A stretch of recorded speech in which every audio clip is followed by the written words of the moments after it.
Hello दोस्तों, कैसे हैं आप लोग। मेरा नाम है मयंक और इस वीडियो में हम लोग करने वाले हैं री इम्पोर्टेशन सेक्शन 20 कस्टम का one of the most important topic है, जिसमें हम लोग कंफ्यूज होकर इस टॉपिक को छोड़ देते हैं। बट अपने को इस बार इसको छोड़ना नहीं है, क्योंकि बहुत ज्यादा टेस्ट होता है एग्जाम में, बहुत ही ज्यादा इंपॉर्टेंट टॉपिक है। और अब आपको ये टॉपिक इजीली समझ में आएगा, बस इस वीडियो के साथ बने रहना।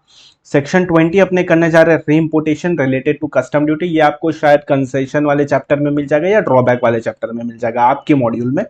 तो वहां से आप इसको देख सकते हो, या ये नोट्स में जो यूज कर रहा हूँ इसको आप डाउनलोड कर सकते हो। आपको डिस्क्रिप्शन में लिंक मिल जाएगा। डाउनलोड करते करते मेरे टेलीग्राम में पहुंच गए तो वहां जाके उसको ज्वाइन भी कर लेना, और इस चैनल को भी सब्सक्राइब कर देना। अगर ये वाली वीडियो अच्छी लगी तो बेल आइकॉन प्रेस कर देना, ताकि जो भी वीडियो अपलोड करूँ आपको तुरंत मिल जाए। तो चलो समझते हैं सेक्शन 20 री इम्पोर्टेशन बिना किसी को कंफ्यूज किए हुए।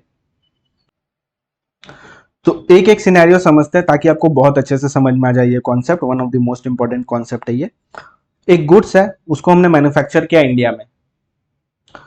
अब इस गुड्स को हमने किया एक्सपोर्ट बाहर कंट्री में, यूएसए भेजा। मैंने एक गुड्स बनाया, मैंने उसको इंडिया में मैन्युफैक्चर किया और मैंने उसको यूएसए भेजा। यूएसए जब वो गुड्स गया मेरा, तो उस गुड्स में कुछ प्रॉब्लम आ गया। जब यूएसए मेरा गुड्स गया तो उस गुड्स में कुछ प्रॉब्लम आ गया। अब क्या होगा? अब होगा ये कि जो मेरा बायर है वो मेरे को गुड्स वापस भेजेगा रिपेयर के लिए। ठीक है।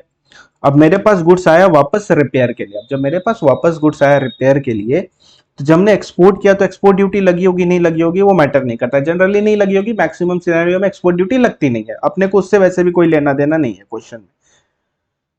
क्वेश्चन ये है कि जब री इंपोर्ट हुआ तो क्या इंपोर्ट ड्यूटी पे करना पड़ेगा क्या अपने को? अपने क्या पड़ा इंपोर्ट मतलब क्या होता है? जब कोई भी गुड्स अगर इंडिया से बाहर इंडिया में आ रहा है, फ्रॉम आउटसाइड इंडिया इंडिया में अगर आ रहा है, टेरिटोरियल वाटर क्रॉस कर रहा है, तो वो इंपोर्ट होता है। और इंपोर्ट में अपने को इंपोर्ट ड्यूटी पे करनी होती है। बट इस सिनेरियो में अपने को पे करना है क्या? तो सेक्शन बोलता है नहीं। क्यों? क्योंकि ये इंपोर्ट नहीं है, ये री इंपोर्ट है। ये इंपोर्ट नहीं है, ये री इंपोर्ट है। एक गुड्स है, हमने मैन्युफैक्चर किया इंडिया में, फिर हमने उसको एक्सपोर्ट किया, वहां कुछ प्रॉब्लम आ गया तो रिपेयर के लिए वो गुड्स वापस हमारे पास आया, तो ये री इंपोर्ट है। इसमें कोई भी इंपोर्ट ड्यूटी पे करने की नीड नहीं है। आया किस लिए है? रिपेयर के लिए आया। अब रिपेयर के लिए आया तो वापस भी भिजवाना पड़ेगा। तो कंडीशन ये है कि आपको इसको एक्सपोर्ट कर देना है रिपेयर के बाद। आपको इसको एक्सपोर्ट कर देना है रिपेयर के बाद कितने दिन के अंदर? 6 मंथ्स के अंदर। जिस दिन आया वहां से 6 महीना के अंदर, जिस दिन री इंपोर्ट हुआ वहां से 6 महीना के अंदर उसको रिपेयर करके वापस भेज देना।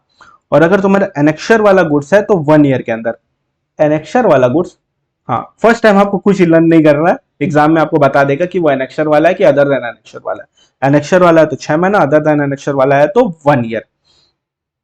अच्छा, री इंपोर्ट का भी कोई टाइम लिमिट है क्या? बिल्कुल। एक गुड्स मैन्युफैक्चर इंडिया में एक्सपोर्ट किया, वो रिपेयर के लिए इंडिया में वापस आया, उसको बोलते हैं री इंपोर्ट। वो री इंपोर्ट कितने दिन के अंदर हो जाना चाहिए? वो हो जाना चाहिए 3 इयर्स के अंदर from the date of export, यानी यहां से 3 इयर्स के अंदर हो जाना चाहिए। और अगर नेपाल भूटान गया था आपका गुड्स और वहां से री इंपोर्ट हो रहा है तो 10 इयर्स है। नेपाल भूटान के लिए 10 इयर्स है, जनरली क्या है 3 इयर्स। और अगर एनेक्शर वाला है, अगर एनेक्शर वाला है तो 7 इयर्स। एनेक्शर वाले तो 7 साल तक कभी भी रीइंपोर्ट करो, कभी भी रिपेयर्स के लिए मंगा लो, कोई दिक्कत नहीं है। और नेपाल भूटान के लिए तो यहाँ पे भी 10 इयर्स है। तो ये एक सिनेरियो हुआ। ये सिनेरियो बहुत सिंपल सी बात बोलता है। क्या बोलता है?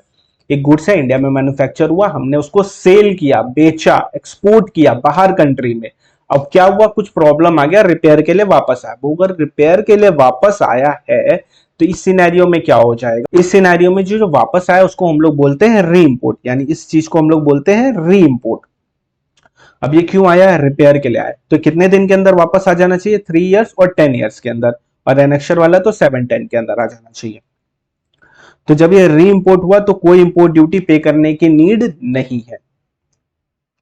रिपेयर करने के बाद लेकिन इसको एक्सपोर्ट कर देना 6 महीना के अंदर from the date of export, यानी जिस दिन यहाँ आया वहां से 6 महीना के अंदर इसको रिपेयर करके वापस भेज देना। और एनेक्शर वाला गुड्स है तो 1 साल तक टाइम है, 1 साल तक रिपेयर करके वापस भेज देना। तो ये रहा एक कॉन्सेप्ट। अब चलो दूसरे कॉन्सेप्ट की तरफ आ जाओ। यहाँ पे ये चार्ट है ना, बस इतना ही सफिशियंट है। ये भी पढ़ लोगे ना तो अभी वो जो अपना टेबल है ना वो तुमको इतना इजीली समझ में आएगा कि तुम सोच भी नहीं सकते हो। बताता हूं कैसे। आओ इधर। देखो अब क्या हुआ। सेकंड सिनेरियो में आ गया, फर्स्ट सिनेरियो नहीं है, कंफ्यूज मत होना। सेकंड सिनेरियो, एक गुड्स है, मैंने इंपोर्ट किया, परचेज किया, मतलब मैंने एक गुड्स को मैंने परचेज किया यूएसए से। इसको क्या बोलते हैं हम लोग? इंपोर्ट। तो इंपोर्ट परचेज मैंने किया। ठीक है। यहां पे मैंने इंपोर्ट ड्यूटी दी होगी, ठीक है, that is not the question over here, ये तो तुमको देना ही है, वो तो सिंपल है। फिर क्या हुआ, अब मेरे प्रोडक्ट में कुछ प्रॉब्लम आ गया, ठीक है, मैंने जो मंगाया है यूएसए वाले जो मेरा बाय अब सेलर है उसने मुझको एक प्रोडक्ट भेजा, अब मैं बायर हूं, ठीक है, यानी मैंने इंपोर्ट किया है। अब इसमें कुछ दिक्कत आ गई, अब इसमें अगर कुछ दिक्कत आ गई तो मैंने इसको एक्सपोर्ट कर दिया रिपेयर्स के लिए, ऑब्वियसली रिपेयर करा के मेरे को वापस दो। अब वो रिपेयर करेगा और रिपेयर करने के बाद तुमको वापस भेजेगा, रिपेयर करके तुमको वापस भेजेगा, तो ये भी री इंपोर्ट कहलाता है। यहां पे जब ये गुड्स वापस आ गया आफ्टर रिपेयर तो ये भी री इंपोर्ट कहलाता है। अब ये वापस आया तो यहां पे इंपोर्ट ड्यूटी लगेगी क्या? यहां पे इंपोर्ट ड्यूटी लगेगी, बट इसका वैल्यूएशन का तरीका अलग है, इसका वैल्यूएशन का तरीका अलग है। इसको हम लोग कैसे वैल्यू करते हैं, इसका हम लोग वैल्यू निकालने के लिए क्या करेंगे, फेयर कॉस्ट निकालेंगे रिपेयर्स के लिए, फिर cost of material used in repair निकालेंगे, और insurance and freight to and fro दोनों ले लेंगे, insurance and freight to and fro दोनों ले लेंगे। अब इसका जो वैल्यू आएगा उस पे जो भी रेट होगा उस रेट से अपने बीसीडी चार्ज कर देंगे, सिंपल। और हाँ, सोशल वेलफेयर सरचार्ज भूलना मत, ठीक है। तो हुआ क्या, हमने एक इंपोर्ट परचेज किया, अपने इंपोर्ट परचेज किया, प्रोडक्ट में प्रॉब्लम आ गया, हमने इसको एक्सपोर्ट कर दिया रिपेयर के लिए, यूएसए गया, वहां से ये रिपेयर हुआ, ओनरशिप चेंज नहीं हुई, बस रिपेयर होके वापस आ गया। अब ये वापस जब इंडिया में आया तो इसको बोलते हैं री इंपोर्ट। तो इसका भी एक टाइम लिमिट है कि 3+2 ईयर्स के अंदर वापस आ जाना चाहिए, री इंपोर्ट हो जाना चाहिए, 3+2 ईयर्स के लिए री इंपोर्ट हो जाना चाहिए।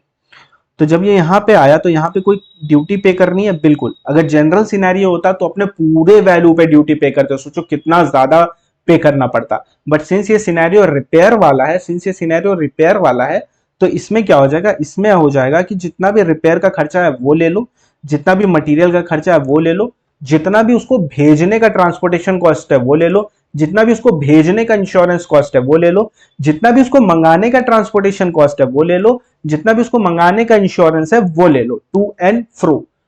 और इसमें एक देखने वाली बात है, भले ही इनकर्ड हुआ हो या ना हुआ उससे कोई मतलब नहीं है, एक्चुअल से मतलब है ही नहीं अपने को। मतलब हो सकता है मेरा वारंटी में था तो मेरा कोई रिपेयर का कॉस्ट लगा ही नहीं, फिर भी उसको लेना है, क्यों? क्योंकि फेयर कॉस्ट यहाँ पे लिखा हुआ है, इसीलिए उसको ले लेना, भूलना मत, बोट मटीरियल एंड रिपेयर का कॉस्ट। भले ही जो इंडिया वाला बायर है उसने पे किया हो या ना पे किया हो, उससे कोई मतलब नहीं है, ओके। तो एक ये हो गया, सेकंड सिनेरियो अपना कंप्लीट हो गया। आ जाओ थर्ड सिनेरियो की तरफ। एक गुड्स है, हमने मैन्युफैक्चर किया इंडिया में, हमने कर दिया उसको एक्सपोर्ट। अब हमने उसको एक्सपोर्ट कर दिया और जो यूएसए का क्लाइंट है उसको बिल्कुल पसंद नहीं आया, उसको बिल्कुल भी पसंद नहीं आया तुमने ऐसा गुड्स बनाया। उसने क्या किया, बोला भाई इसको ले लो वापस, मतलब सेल्स रिटर्न। अब सेल्स रिटर्न आ गई है वापस, तो ये भी री इंपोर्टेशन हो गया।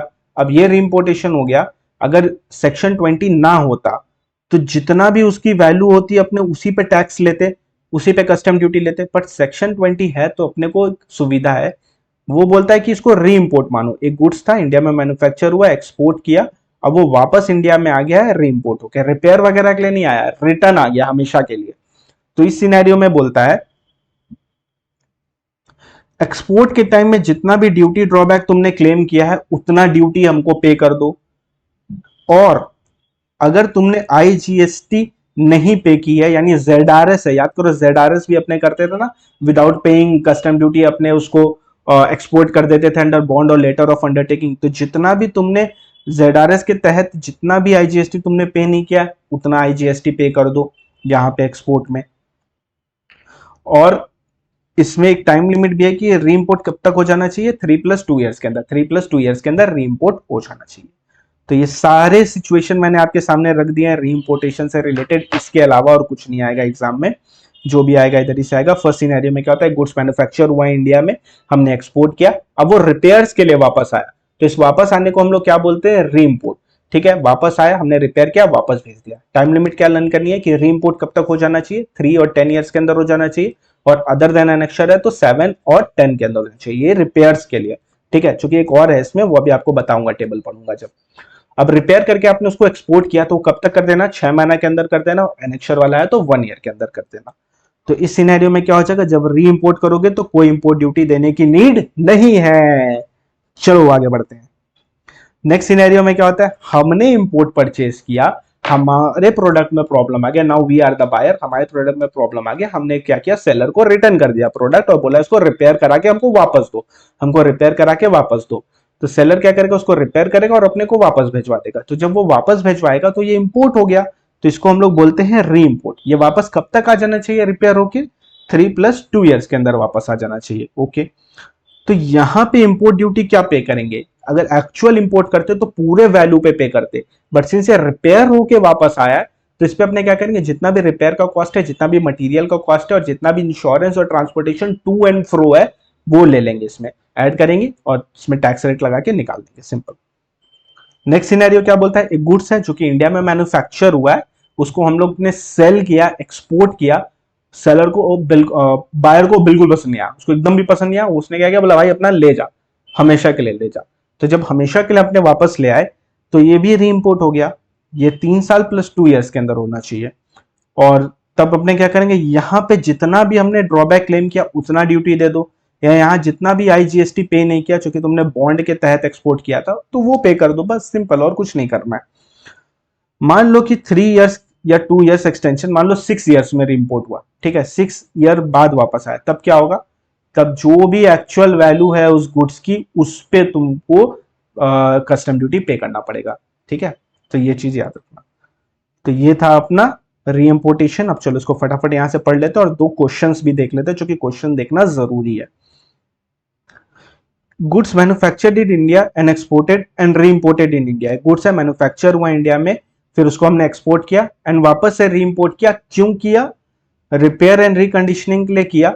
अदर देन एनेक्शर वाले हैं, अदर देन एनेक्शर वाले गुड्स है, एग्जाम में बता देगा। तो 3+10 ईयर्स, 10 किसके लिए, नेपाल एंड भूटान के लिए। फिर जब वो इंडिया में री इम्पोर्ट हुआ, वहां से 6 मंथ के अंदर अगर तुम उसको री एक्सपोर्ट कर दोगे, और 6 मंथ का इसमें एक्सटेंशन भी मिलता है, 6+6 मंथ, और एसी जो है वो सेटिस्फाइड होना चाहिए कि सेम प्रोडक्ट ही है ना, कोई दूसरा प्रोडक्ट तो वापस नहीं भिजवा दे रहे हो। तो इस सिनेरियो में पूरा ड्यूटी एग्जेम्प्ट है री इम्पोर्ट के टाइम पे, री इम्पोर्ट के टाइम पे सारे ड्यूटी एग्जेम्प्ट है। बट आपका गुड्स जो रिटर्न आया वो रीप्रोसेसिंग, रिफाइनिंग या रीमेकिंग के लिए आया। तो जब आपका गुड्स इस वाले सिनेरियो में अगर रिपेयर के लिए नहीं आया, अगर इस वाले सिनेरियो में ये आया है किसके लिए, रीप्रोसेसिंग, रिफाइनिंग, रीमेकिंग, तो उस केस में टाइम लिमिट री इम्पोर्ट का हो जाएगा 1 ईयर, बाकी सब प्रोविजन से, यानी रीप्रोसेसिंग, रिफाइनिंग, रीमेकिंग के लिए 1 ईयर, अदर देन एनेक्शर के लिए 3 इयर्स, एनेक्शर वाले के लिए 7 इयर्स। इस तरह करके इसको बाइफरकेट कर सकते हो। एनेक्शर वाला कहां लिखा, आ जाओ फटाफट पॉइंट नंबर सी में, पेज नंबर 1 पे ही है।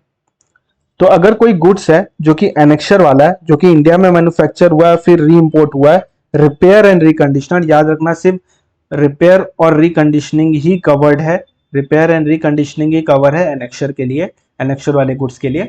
तो उसके लिए 7 और 10 ईयर्स, 10 किसके लिए, नेपाल भूटान।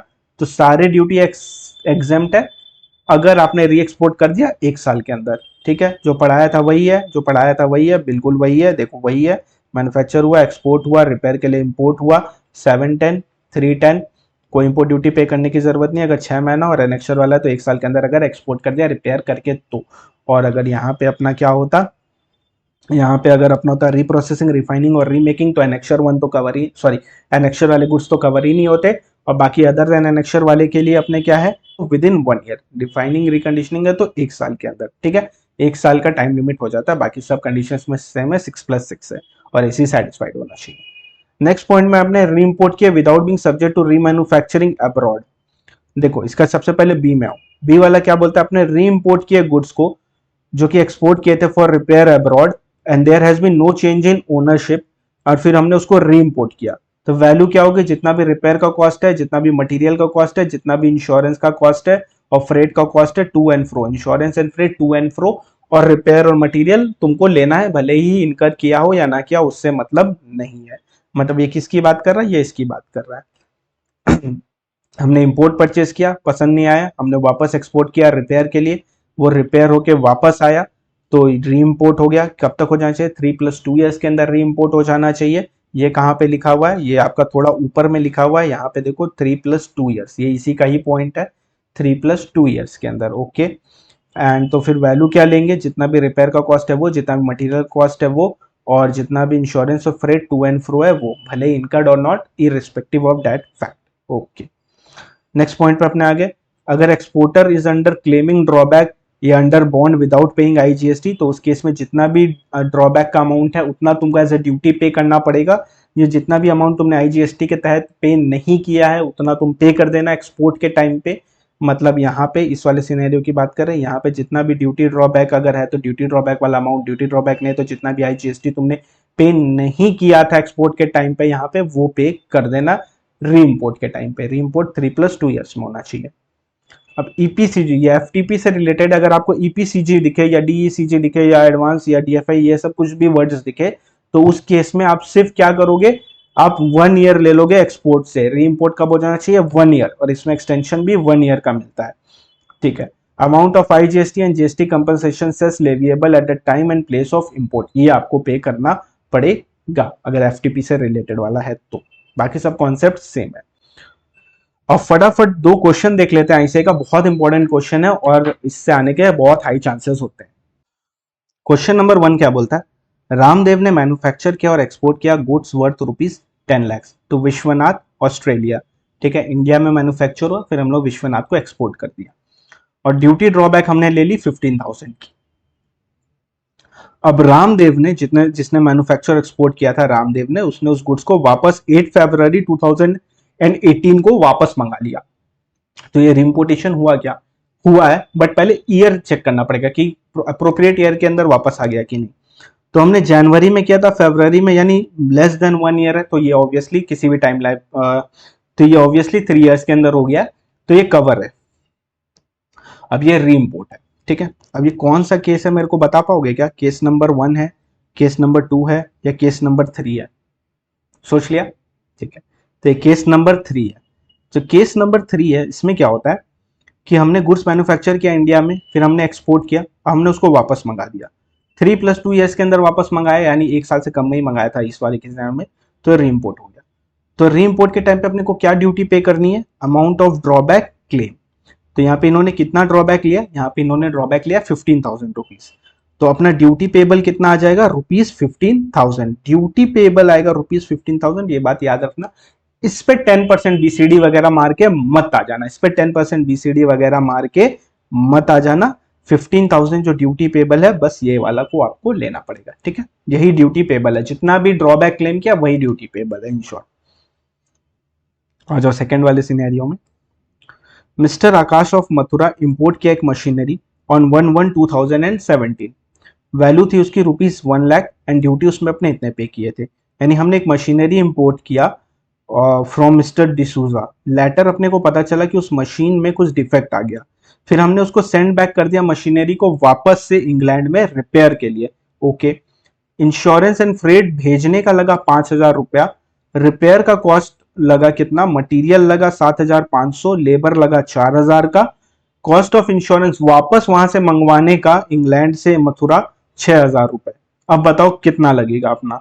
तो यहाँ पे अपना कौन सा केस हुआ, पहले ये बताओ, 1, 2 या 3, बताओ कौन सा, सोच लिया।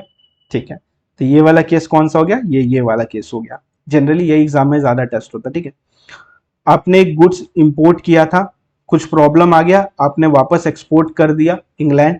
अब इंग्लैंड से रिपेयर होके गुड्स आपका वापस आ गया, विद इन टाइम आया, कुछ टाइम लिमिट्स दिए हुए हैं यहाँ पे, हाँ बिल्कुल दिए हुए हैं। आपने मशीनरी 1/1/2017 को किया था, इंपोर्ट किया था, किस दिन वापस भेजा वो नहीं लिखा है, एंड री इम्पोर्ट का डेट लिखा हुआ है। तो ठीक है, विद इन टाइम है, 1 ईयर के अंदर ही है, तो कोई दिक्कत नहीं है। तो यहाँ पे आपको इंपोर्ट ड्यूटी कितनी पे करनी पड़ेगी, जितनी भी आपकी फेयर कॉस्ट ऑफ रिपेयर है, जितना भी मटेरियल है, जितना भी insurance freight to and fro है, इतना आपको पे करना है। तो आपको कितना पे करना पड़ेगा, तो आपको पे करना पड़ेगा 5,000 प्लस 7,500 प्लस 4,000 प्लस 6,000, ये सारे अमाउंट आप ऐड कर दोगे। जब ये सारे अमाउंट आप ऐड कर दोगे तो उसके बाद आपका आ जाएगा कितना, 22,500, 22,500। अब इस पे आप लगा दो कितना, 10.3%, और इस पे आप सोशल वेलफेयर सरचार्ज लगाना भूलना मत, सोशल वेलफेयर सरचार्ज लगाना भूलना मत। Department claims that machine is liable to full value of 1,10,000। अब एक चीज याद रखना, अगर ऐसा होता, कैसा होता कि विद इन टाइम अगर नहीं आता, यानी 3+2 ईयर्स के अंदर अगर वापस रिपोर्ट नहीं हो रहा है, ठीक है, उसके बाद आ रहा है, या चेंज ऑफ ओनरशिप हो जा रहा है, वहां पे कोई भी कंडीशन ब्रीच हो जा रही है, तो उस केस में अपने ये वैल्यू लेते हैं, तब ये वाला वैल्यू लेते हैं। समझ गया? So that's it. Thank you very much for joining in. यहाँ पे खत्म हो गया ये नोट्स, और ये इनफैक्ट ये चार्ट भी मैं शेयर कर दूंगा चैनल पे, तो इसको डाउनलोड कर देना। लिंक तो डिस्क्रिप्शन में भी डाल दूंगा, कमेंट सेक्शन में भी डाल दूंगा। होप सो आपको बहुत अच्छे से समझ में आ गया होगा। री इम्पोर्टेशन इंपॉर्टेंट है, कभी कभी टेस्ट होता है, पर क्यों मार्क्स छोड़े, बहुत ज्यादा इंपॉर्टेंट मार्क्स होते हैं, कस्टम के एक एक मार्क्स भी इंपॉर्टेंट होता है। तो इसको अच्छे से देख लेना, समझ लेना, और कोई क्वेश्चन हो तुम्हारे पास तो कमेंट कर देना या टेलीग्राम पे आ जाना। चलो, thank you very much, bye bye, take care, all the best for you.